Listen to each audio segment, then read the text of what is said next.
What is going on, everyone? Yvonne here. Now, if you guys are thinking of starting a serious business, and I mean bringing partners, raising money, stuff like that, you should really be thinking about starting a C Corp. And if you're not actively thinking about it, you have probably heard of people mentioning it one time or another. And the good news is that you don't need thousands of dollars and a lawyer to get started. It's pretty straightforward, and there's a ton of tools out there like Northwest that make the whole process pretty simple. And that's why in this guide, I'm going to walk you guys through step by step on how to do it and what are the pros and cons of it. And I am going to be sharing my screen here, so if you guys do want to follow along or even try out the platform for yourself, feel free to check out the link down below in the description. So without further ado, let's go ahead and get started. Now, first things first, why C Corp, right? Why is it good? Now, utilizing a C Corp makes sense in a couple different scenarios. If you're planning to give up any sort of equity, raise money, or later go public, then it's pretty much a no-brainer. Pretty much every single big company you've heard of, like McDonald's, Microsoft, Apple, all use C Corps. So if you want to scale something to the max, have it public, give out equity, a C Corp is the way to go. So here's the rule of thumb. LLCs are phenomenal for small businesses, but if you have anything with sort of equity, raising money, anything like that, C Corps are going to be the way to go. Now, what do platforms like Northwest actually do? Think of Northwest as a company that does all the boring paperwork for you.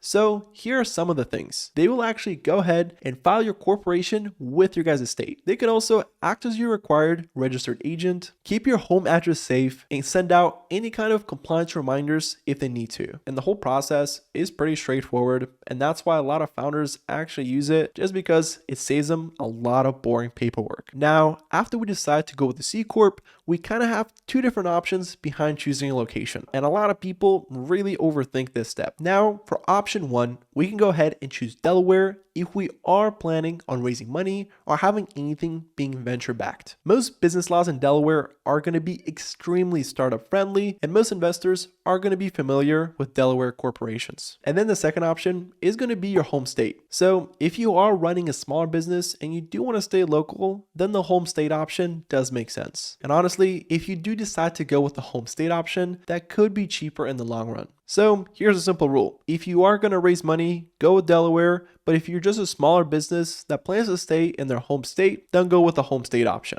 Now, if you guys are ready to go, feel free to click the link down below in the description. And once you guys do, here's how your screen is going to look like. As you guys can see, there's going to be a couple tabs here. There's going to be order, company, management, recommended, account, and payment. And right over here, and this is going to be very important for entity type, make sure to have corporation selected. And there's also going to be LLC and nonprofit corporation. Then for jurisdiction, as we discussed, make sure to select Delaware or the state where you're from. And then from there are going to be filing fees, and you can either select the standard option or have it be expedited. But the important parts are going to be in the later tabs. So let's go ahead and click on company here, and let's go ahead and actually input your company name. So I'm going to go ahead and name it my name. So Yvonne Borzenko Corp. Business purpose, make big bag. Then my name, Yvonne Borzenko. My phone number, country, mailing address, city, state, and zip. And then from here, we can also send a copy to our attorney if we need to. I'm just going to keep it on a no. And here, when it comes to state records, this is going to be really important because we want to be really specific here. If you are choosing to be your own registered agent, then you do need to provide your own address. However, if you are using any sort of service, including Northwest, I would just go ahead and provide that specific address because they are serving as an agent on your own behalf. And that way, your own personal information is not going to be part of the public record. Alrighty, now on to management. So here, and it does depend on your own structure, but you are going to input information regarding the president of the company, secretary, treasurer, stuff like that. If you're a solopreneur, just go ahead and put your own name for both those options. Then for the address, I personally recommend the registered agent one just because it's going to help you guys with privacy and just making sure everything flows smoothly and you don't miss any important legal notices. Because keep in mind, when it comes to registered agents, you do have to be present at that specific site, do have to be available, and if people come try to deliver something and you're not there, then you can miss a very important notice. And same thing applies for secretary and treasurer. Now, for the number of shares,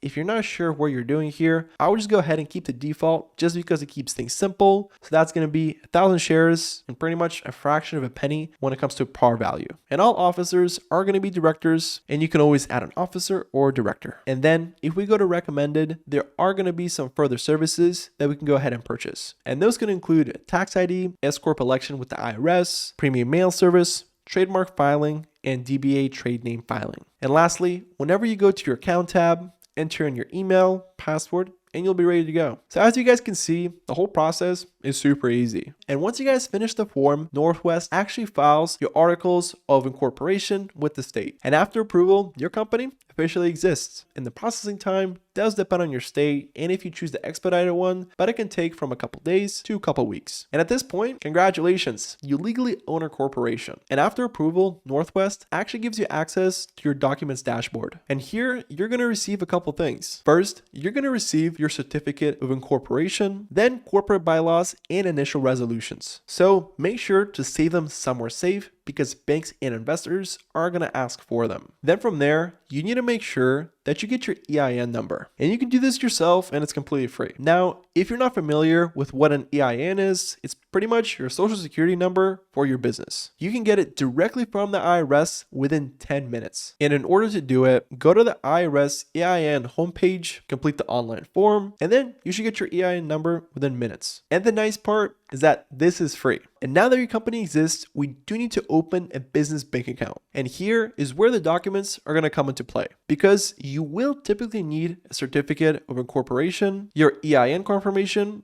and your ID. And there are a couple popular startup banks out there, such as Mercury, Relay, Brex, or even Chase. And I just wanted to make one point extremely clear. Never mix your business and personal finances because it's extremely important for liability protection. And once formed, corporations have small ongoing responsibilities. You will need to file annual reports with the state, maintain a registered agent, and keep basic corporate records. And Northwest is going to send you reminders so you can make sure that you don't miss any important deadlines. And there you folks have it. As you guys saw, starting a C Corp can sound really intimidating at first, but whenever you break it down, it's pretty straightforward. And as I mentioned before, if you guys do want to try out the platform for yourself, feel free to check out the link down below in the description. And if you found this video helpful, please make sure to leave a like and subscribe for more videos like this, as it tremendously helps support the channel. Till next time, peace.